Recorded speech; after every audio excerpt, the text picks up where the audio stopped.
Welcome to JP news. Green India mission లో భాగంగా పర్యావరణ పరిరక్షణకు వెంకటగిరి శ్రీ చైతన్య పాఠశాల విద్యార్థులు చెట్లను నాటడం, పరిశుభ్రత, ప్లాస్టిక్ నిర్మూలన అనే అంశంపై పట్టణ పురవీధులలో ర్యాలీ నిర్వహించి అవగాహన కల్పించారు.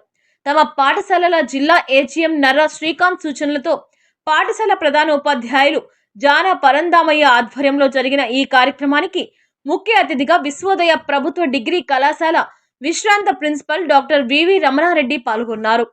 ముందుగా పాఠశాల ఆవరణంలో మొక్కలు నాటి పర్యావరణ పరిరక్షణపై ప్రసంగించారు. మానవ మనుగడకు, భవిష్యత్ తరాల జీవనానికి పర్యావరణ పరిరక్షణ ప్రతి ఒక్కరి కర్తవ్యమని సూచించారు. మన పరిసరాలను మనమే పరిశుభ్రంగా ఉంచుకోవాలని, చెట్లను విరివిరిగా నాటాలని, నాటిన చెట్లను మనమే పరిరక్షించాలని, తద్వారా వాతావరణ సమతుల్యత ఏర్పడుతుందని విద్యార్థులకు వివరించారు. తదనంతరం పాఠశాల ప్రధానోపాధ్యాయులు జానా పరందామయ్య మాట్లాడుతూ తమ పాఠశాల యాజమాన్యం ప్రతి నెల విద్యార్థులకు సామాజిక అవగాహన కార్యక్రమాలు నిర్వహించడం జరుగుతుందన్నారు. అందులో భాగంగా నేడు పాఠశాలలో చెట్లు నాటి పరిశుభ్రతపై విద్యార్థులచే ర్యాలీ నిర్వహించడం జరిగిందన్నారు. పర్యావరణాన్ని పరిరక్షించుకుంటే మానవ జీవనం ఆరోగ్యకరంగా ఉంటుందని తెలిపారు. ఈ కార్యక్రమంలో విద్యార్థులు డీన్ పెంచల్ రాజా, ఏవో రమణ, వ్యాయామ ఉపాధ్యాయుని అర్బుద, నందిని, ఉపాధ్యాయులు తదితరులు పాల్గొన్నారు.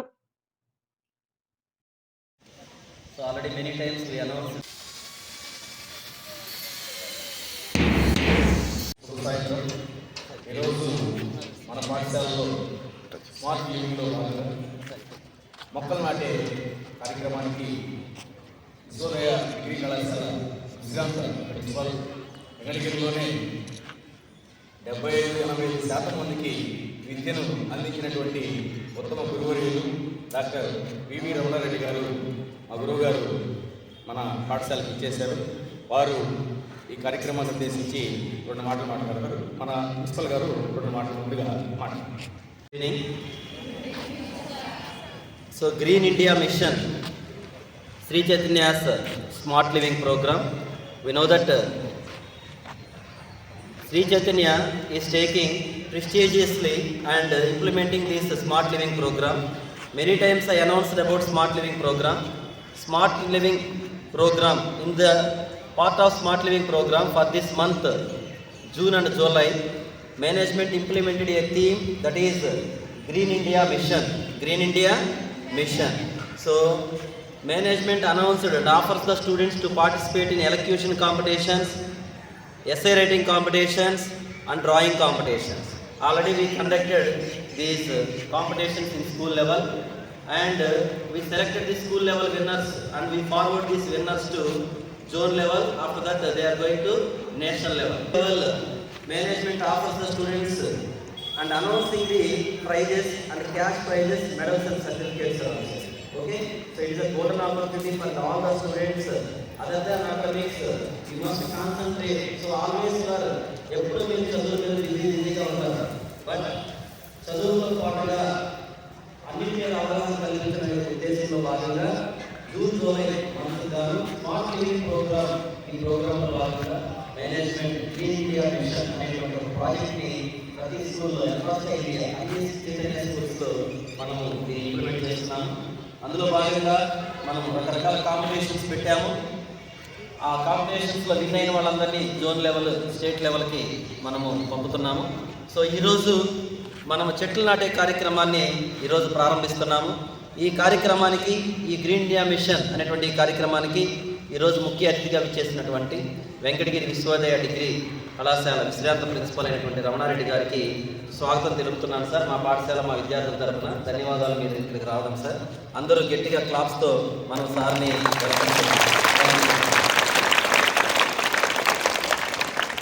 అలాగే ఇక్కడ ఒక ప్లెడ్జ్ కూడా ఉంది, ఆ ప్లెడ్జ్ కూడా చెప్పిస్తాము. సో ఇక్కడ చూడండి ఒకసారి, మీకు అనౌన్స్ చేశాను ఆల్రెడీ. మెయిన్ ఈ ప్రోగ్రామ్ యొక్క మెయిన్ ఏంటి అంటే డూస్ డోంట్స్ ఇచ్చారు. Plant shady trees, save water, use dustbins, clean environs, eco-friendly products, use eco-friendly products, and don't cut trees. These are don'ts. Don't cut trees, don't waste water, don't litter in public places, don't spit, don't use plastic. So these are the do's and don'ts of this program. Okay, so already we have no time, so many times we announced about this. So ఇప్పుడు ఈ ప్రోగ్రామ్కి ముఖ్య అతిథిగా విచ్చేసినటువంటి రమణారెడ్డి గారిని కాసేపు ఈ programme ఉద్దేశించి మాట్లాడవలసిందిగా ప్రార్థిస్తున్నాం. Thank you sir. Good evening to you all. Sri Chaitanya విద్యా సంస్థల మేనేజ్మెంట్కి, ఇక్కడ పనిచేస్తున్నటువంటి అధ్యాపక బృందానికి నా వందనాలు, అభివందనాలు. ప్రియతమ విద్యార్థులకు నా ఆశీస్సులు. మనం వాతావరణ సమతౌల్యాన్ని పాటిస్తేనే విశ్వంలో ప్రశాంతంగా మనం జీవనం గడపడానికి అవకాశం ఉంటుంది. అయితే పట్టణీకరణ పెరిగిపోవడం వల్ల వ్యవసాయం కోసం కానీ, పరిశ్రమల కోసం కానీ, గృహ నిర్మాణాల కోసం కానీ విపరీతంగా అడవుల్ని, చెట్లని నరికివేస్తూ రావడం వల్ల వృక్ష సంపద బాగా తగ్గిపోతూ వస్తుంది. ఎప్పుడైతే వృక్ష సంపద తగ్గిపోతుందో ఈకలాజికల్ ఇంబ్యాలెన్స్ అనేది విపరీతంగా పెరిగిపోతూ ఉంది. దీనివల్ల గ్లోబల్ వార్మింగ్ కూడా పెరుగుతూ ఉంది. వాతావరణ సీజన్స్ కూడా మారిపోతూ ఉన్నాయి. ఒకప్పుడు 4 నెలల పాటు ఎండాకాలం, మరో 4 నెలల పాటు శీతాకాలం, మరో 4 నెలల పాటు వర్షాకాలం క్రమం తప్పకుండా వచ్చేది. కానీ ఇప్పుడు మనకు వర్షాకాలం అనేది ఆల్మోస్ట్ ఆల్ మాయమైపోతూ ఉంది. మనకు తుఫాన్లు వస్తే తప్ప వర్షాలు రాని పరిస్థితి వచ్చింది. మరి ఈ ఈకలాజికల్ ఇంబ్యాలెన్సెస్ ఎందుకు వస్తున్నాయంటే వాతావరణ సమతౌల్యం దెబ్బతినడం వల్ల. అది ఎందుకు దెబ్బతినిందంటే వృక్ష సంపద ఉండవలసిన స్థాయి కంటే తగ్గిపోతూ వస్తుంది. మామూలుగా 3/4 ఏరియా అడవులు ఉండాలి. కానీ మనం అనుకున్నట్టుగా ఈ పట్టణీకరణ వల్ల ఏం జరుగుతుందంటే అడవులను నరికేయడం, ఈ చేస్తూ రావడం వల్ల వృక్షాలను నరికేయడం, ఆ తర్వాత టౌన్స్లో కూడా వీధుల్లో కూడా చెట్లు లేకుండా నరికేస్తూ రావడం వల్ల వృక్ష సంపద బాగా తగ్గిపోయి ఈ ఈకలాజికల్ ఇంబ్యాలెన్స్ వస్తుంది. దీంతోపాటు వాతావరణ కాలుష్యం కూడా పెరుగుతుంది. చెట్లు ఎక్కువగా ఉంటే భూమి మీద ఉన్నటువంటి కార్బన్ డైఆక్సైడ్ని అవి పీల్చుకొని ఫోటోసింథసిస్ కార్యక్రమంలో ఆక్సిజన్ని విడుదల చేస్తాయి. అప్పుడు వాతావరణం కోల్డ్గా ఉంటుంది. అలా కాకుండా వృక్ష సంపద ఎప్పుడైతే తగ్గిపోయిందో కార్బన్ డైఆక్సైడ్ యొక్క పరిమాణం పెరిగిపోతుంది. అందువల్ల గ్లోబల్ వార్మింగ్ కూడా పెరుగుతూ ఉంటుంది. అంతేకాకుండా సూర్యుడి నుంచి వచ్చేటువంటి అల్ట్రావైలెట్ కిరణాలు భూమి మీదకి పడిచినట్లయితే మనకు రకరకాల వ్యాధులు వచ్చేదానికి అవకాశాలు ఉంటాయి. అలా రాకుండా ఉండడం కోసం ఓజోన్ పొర ఒకటి మన భూమి ఉపరితలంలో ఉంది. ఆ ఓజోన్ పొర కూడా ఈ కార్బన్ డైఆక్సైడ్ ఎక్కువ కావడం వల్ల హోల్స్ ఏర్పడడం జరిగింది. వాటినే మనం బ్లాక్ హోల్స్ అని అంటారు. ఈ బ్లాక్ హోల్స్ ఏర్పడడం వల్ల కూడా అల్ట్రావైలెట్ రేసు డైరెక్ట్గా భూమి మీదకు రావడం వల్ల మనకు రకరకాల చర్మ క్యాన్సర్లు కూడా రావడానికి అవకాశం ఏర్పడుతుంది.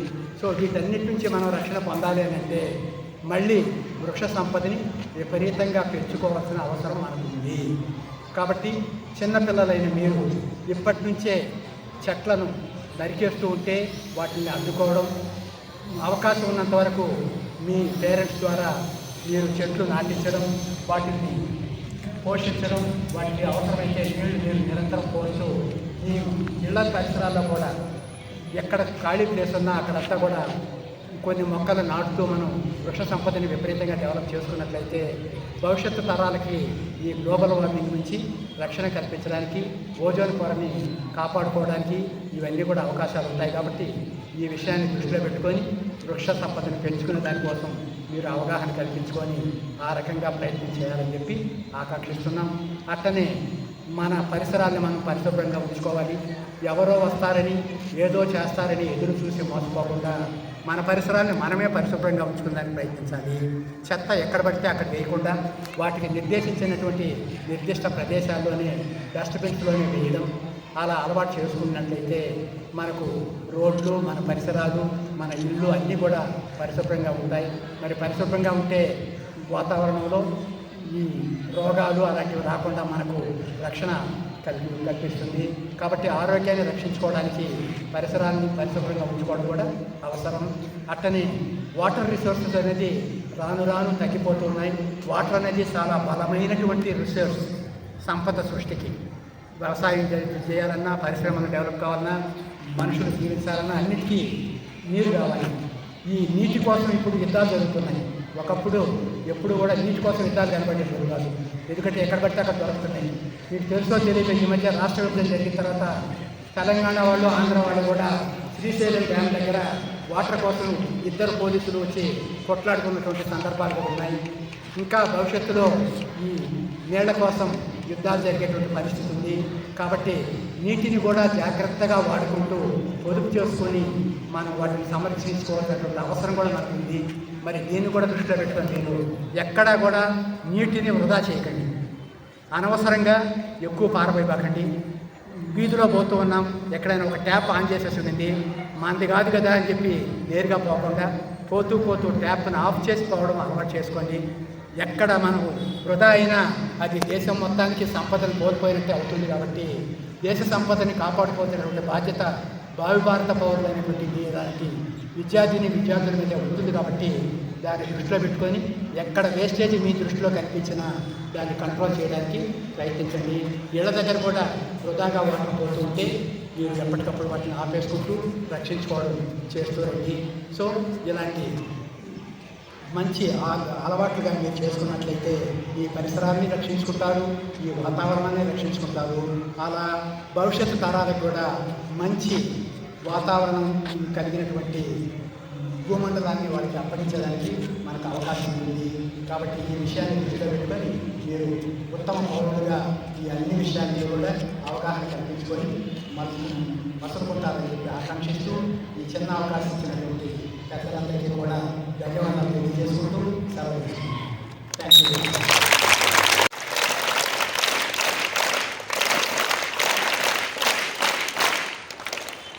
Thank you sir.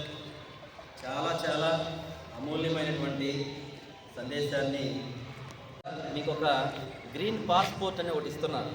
ఎవరికి ఇస్తారు అంటే ఎవరైతే 3 సంవత్సరాలు మేము చెట్లు నాటి ప్రోత్సహిస్తాము, వాటిని మా తల్లి వలె చూసుకుంటాము, 3 సంవత్సరాల పాటు వాటికి రక్షణ కల్పించి, రక్షణ అంటే వంగిపోకుండా, అలాగే చెట్టు అనేది వాడిపోకుండా నీరు అందించడం, సకాలంలో దానికి ఎరువు వేయడము, దాని రైట్ టైంలో పెరిగేటట్టు చేసి సపోర్ట్గా నిలబడితే మీకు గ్రీన్ ఇండియా పాస్పోర్ట్ అనేది ఒకటి ప్రభుత్వం వారు మీకు, ఆంధ్రప్రదేశ్ ప్రభుత్వం మీకు ఇస్తున్నారు. సో 3 సంవత్సరాలు తల్లికి పేరు మీదుగా, మీ తల్లి పేరు మీదుగా ఆ చెట్టుని కాపాడుకుంటూ రావాలి. తల్లికి చిహ్నంగా మీరు ఎస్ఎస్సి మార్క్ లిస్ట్తో పాటుగా ఆ గ్రీన్ ఇండియా పాస్పోర్ట్ని కూడా పొందవచ్చు. అది మీకు ఒక సర్టిఫికేట్ లాగా పనిచేస్తుంది. కొన్ని కార్యక్రమాల్లో మీకు కోకరికులర్ యాక్టివిటీస్లో భాగంగా ఆ సర్టిఫికేట్ని మీరు సబ్మిట్ చేసేటువంటి అవకాశాలు కూడా ఉంటాయి. సో అందరూ ఉపయోగించుకోండి. ప్రతి ఒక్కరు ఒక చెట్టు నాటి, అలాగే మీ ఆధార్ కార్డు పేరు మీద మీరు నా దగ్గరకు వచ్చినట్లయితే మీరు ఆ చెట్టు ఫోటోని, ఆ చెట్టుకి వాటర్ పోస్తున్నట్టు, అలాగే ఆ చెట్టుని సంరక్షిస్తున్నటువంటి కొన్ని ఫొటోస్ని మనము లీప్ యాప్లో అప్లోడ్ చేయాలి. గవర్నమెంట్ యాప్లో అప్లోడ్ చేసినట్లయితే మీరు రిజిస్టర్ అవుతారు, మీ ఆధార్ నెంబర్ రిజిస్టర్ అవుతుంది, మీ ఫోటో రిజిస్టర్ అవుతుంది.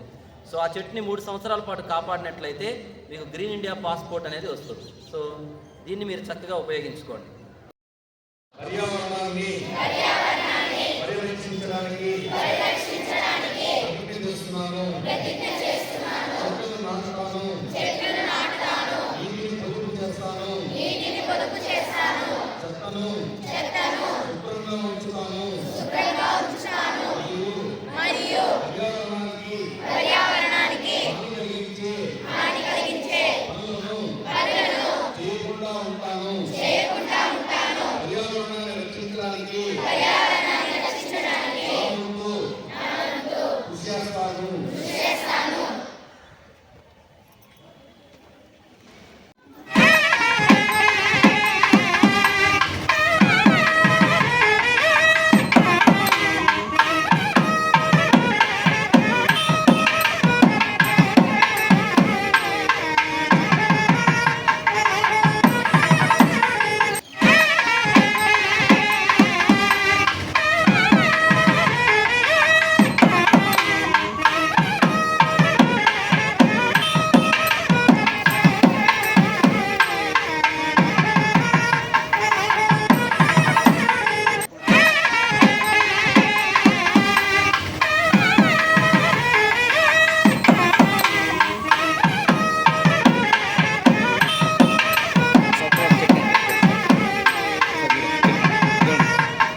Side Green India.